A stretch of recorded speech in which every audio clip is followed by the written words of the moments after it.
Nai-stress o pagod ka na ba? Gusto ko lang ipaalala sa'yo kahit gaano ka ka-stress ngayon.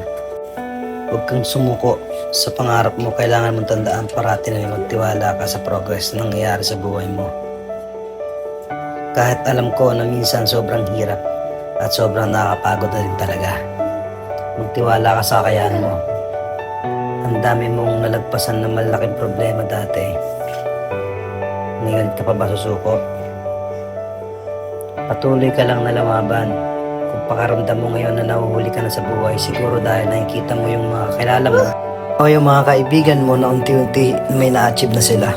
Parati mong tandaan na lahat tayo ay may kanya-kanyang timeline sa buhay.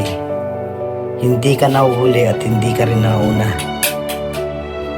Kung nasaan ka man ngayon sa buhay mo, yan ang lesson at experience na kailangan mong pagdaanan. Lahat tayo ay may